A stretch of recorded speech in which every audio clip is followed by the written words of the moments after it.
Alright guys, we're picking up here in Viridian City. We're going to go ahead and head north. We're going to talk to this man here. We're going to do that little challenge right here. We will, basically we get a free gift for just watching him catch a Weedle. That's what we're going to do. How many out there think that the introduction on how to catch a Pokemon for seasoned players needs to have a way around it, like some sort of skip? Because I honestly think that. Now, mind you, this is Fire Red, so this would have been back when we were all learning. But I digress.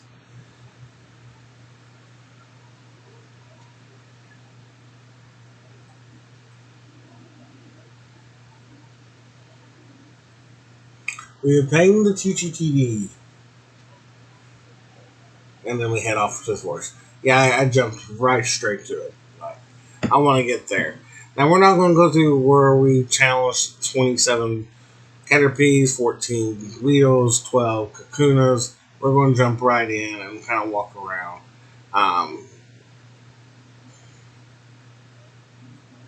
So you can get a glimpse of the forest. I like this forest a lot, but when I recorded this was an hour and 45 minutes of just walking around the forest. So,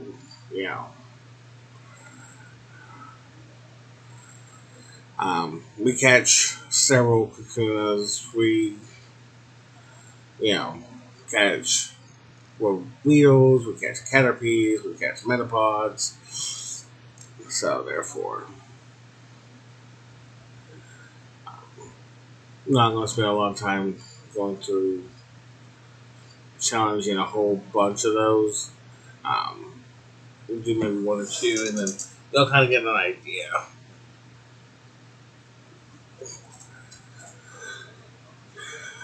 So, Pidgey is going to be an ace in the forest. I can say that much. Pidgey, Bug Pokemon, yeah.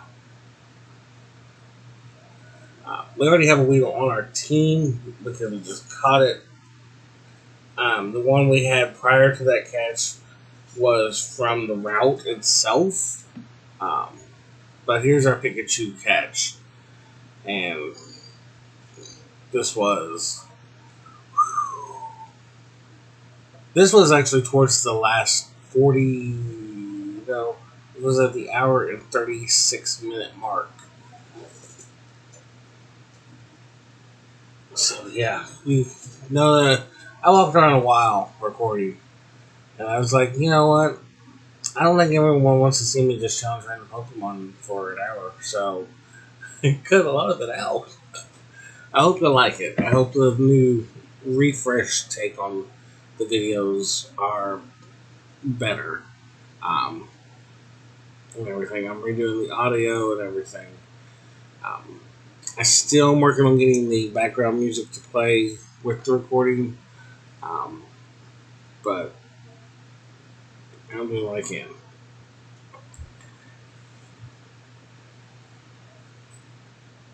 I'll tell you this much: Pikachu's gonna come in super handy in our future. I will catch another one off screen, off recording. I don't even record the second one I catch. Because like I said, I do run around and level up the Pokemon periodically, just so that way we don't have to do it on the recordings. Because it takes a lot of grinding, going back and forth in the area. Trying to get Pokemon that are decently level. This is our last Pokeball.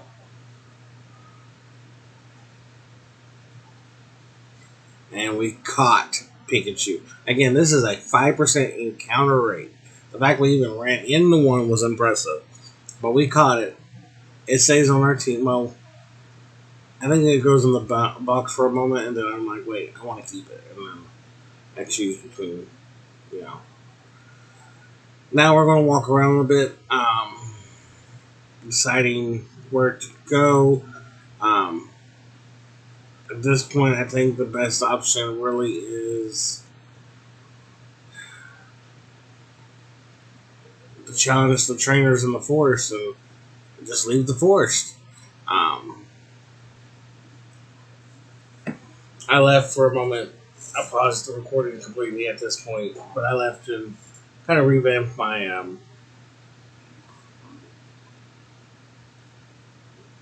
carried partners and bought some Pokeballs. And now I'm going to just challenge the trainers. You're going to just see those clips as we go. There's, I think, 5 trainers overall, 5 or 6.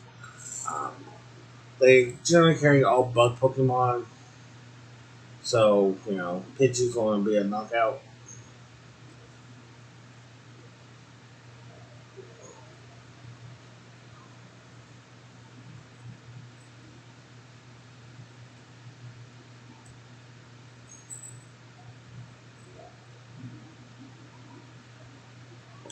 Hoppet would be a good Pokemon to come across in this forest, as well as Mankey.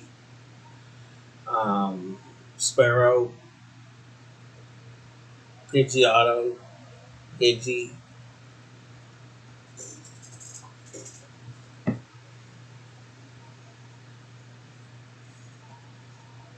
Mm,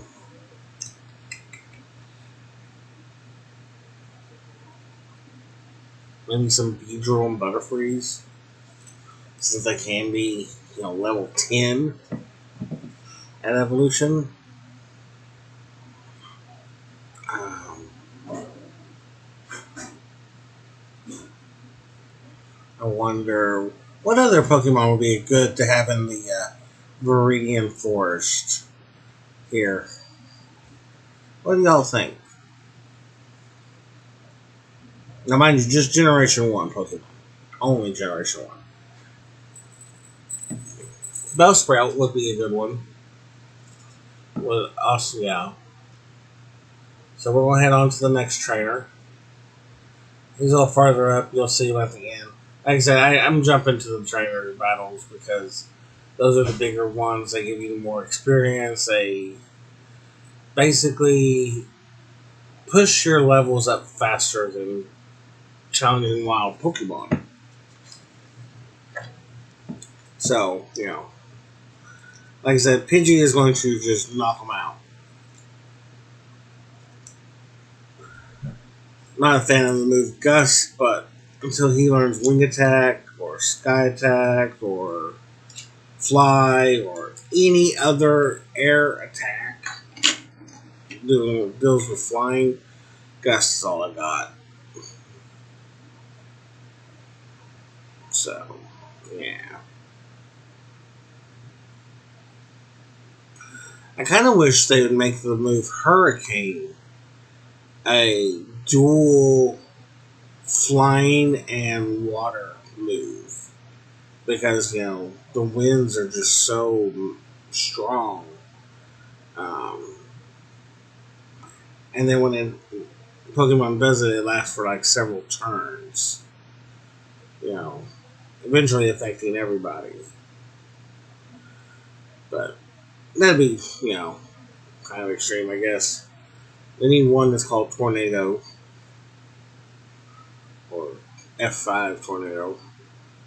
Pidgeot can flap its wings so strong it creates a tornado.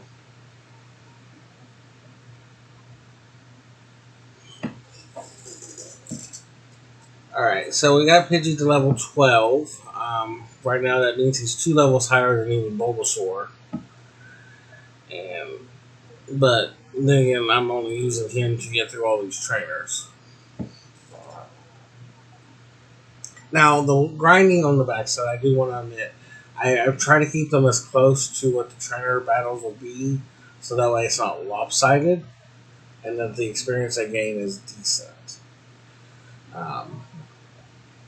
We're working our way to the exit of the Viridian Force at this time, because, why not? But, doesn't mean there's some battles in here we can skip.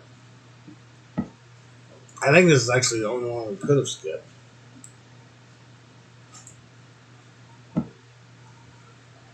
All the others require you to walk past them.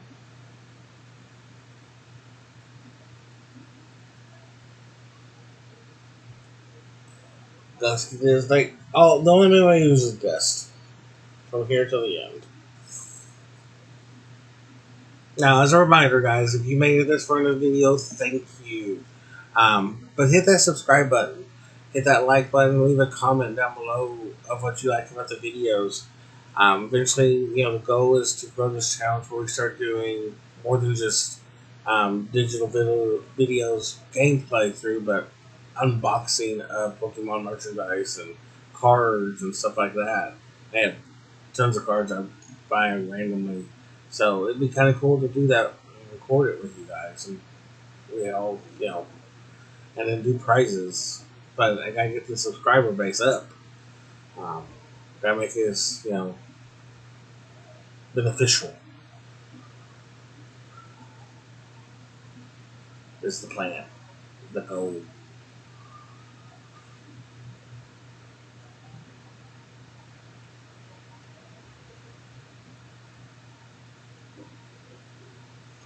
PG defeated in the end.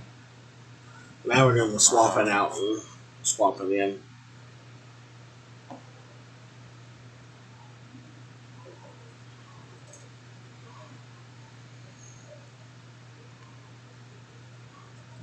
And by the way, y'all saw where I will jump down the Caterpie thing as that Pidgey. I actually do that a lot, thinking the Pokemon's in a different spot, not paying attention. I'll just beat it.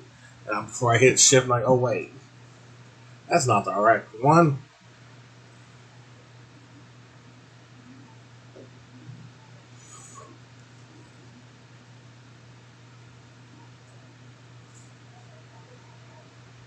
We'll go back out there again, and then we're gonna swap him back out with Pidgey.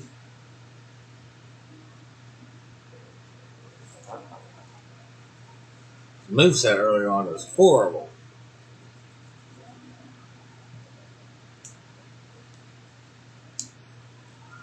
But what can you do about that? Nothing. But level him up and get him better moves. What Pokemon do you want to see on the team? Leave a comment about that down below. Definitely would like to know that. Who would you started with?